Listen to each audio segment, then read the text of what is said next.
अस्सलामुअलैकुम दोस्तों, मेरा नाम है मोहम्मद अहमद और आज मैं आपको बताऊंगा बाई जवाद की पहली किताब गुलस्तान अदब के चौथे मुख्तसर अफसाने जिसका नाम है सुकून की नींद के बारे में। इससे पहले कि हम ये वीडियो शुरू करें, आप मेरे चैनल को सब्सक्राइब कर लीजिए और बेल आइकन को प्रेस कर दीजिए ताकि मेरे चैनल पर आने वाली हर नई वीडियो की नोटिफिकेशन आपको बआसानी मिल सके। तो चलिए शुरू करते हैं ये वीडियो।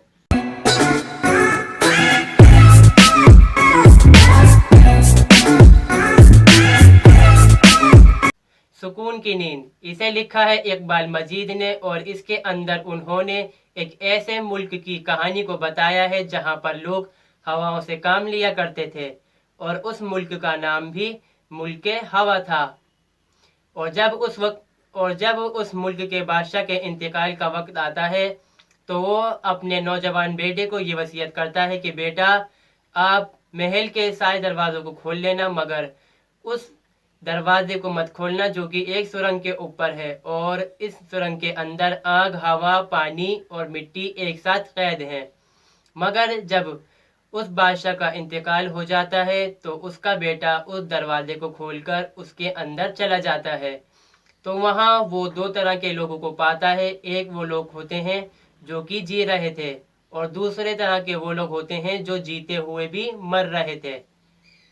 इसका सबब वो पता करता है तो पाता है कि इस मुल्क के अंदर वही लोग चैन से रह सकते हैं जिनके पास ढेर सारा पैसा है। इसके लिए वो दुआएं मांगता है और हवा की देवी उसके सामने आती है और वो उससे ये कहता है कि आप इस मुल्क के बाशिंदों को रातों रात मालो माल कर दो। हवा की देवी उसकी बात को मान लेती है मगर एक शर्त रखती है और वो कहती है लोग तो मालो माल हो जाएंगे मगर उनको रात को सोना पड़ेगा।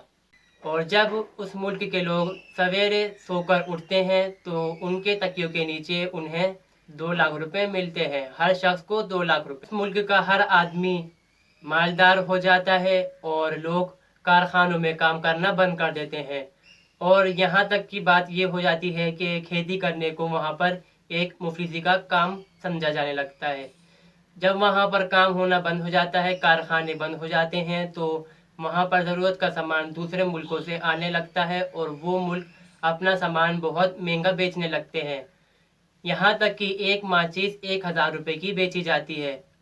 जब इस बात की खबर उस मुल्क की हुकूमत को लगती है तो उसके होश उड़ जाते हैं और वो उसका हल निकालने के लिए मुल्क के अंदर सेमिनार मुनक्किद करती है और आखिरकार ये तय पाती है कि चूँकि देवी ने ये शर्त रखी थी कि जो भी रात को सोएगा उसके तकिए के नीचे उसे सुबह 2 लाख रुपए मिलेंगे, तो क्यों ना ऐसा किया जाए कि लोगों को रात को सोने ही ना दिया जाए।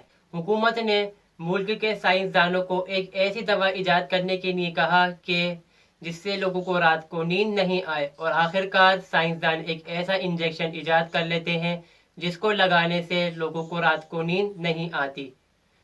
और इसके बाद आगे मुल्क की हुकूमत अपने बाशिंदों को वो इंजेक्शन लगवा देती है। तकरीबन आधी आबादी को ये इंजेक्शन ग्लूकोज के नाम पर लगा दिए जाते हैं और इस तरह से मुल्क के अंदर एक मुफलिस तबका बन जाता है। मगर हुकूमत के लोग आराम से रात को सोते हैं और सवेरे उन्हें अपने तकियों के नीचे 2 लाख रुपए मिल जाते हैं और वो इस बात को सोचकर बड़े खुश हो रहे होते हैं कि वो जिसे चाहे इंजेक्शन लगा के मुफलिस बना सकते हैं। मगर कुछ दिन बाद उस इंजेक्शन के कुछ बुरे असरात भी देखने को मिलने लगते हैं।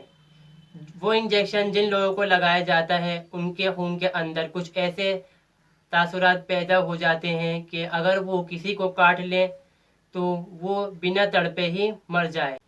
इस खौफ के चलते ही हुकूमत के लोग रात को सोना बंद कर देते हैं कि कहीं कोई शख्स उन्हें आकर काट न ले और उनको मौत ना आ जाए।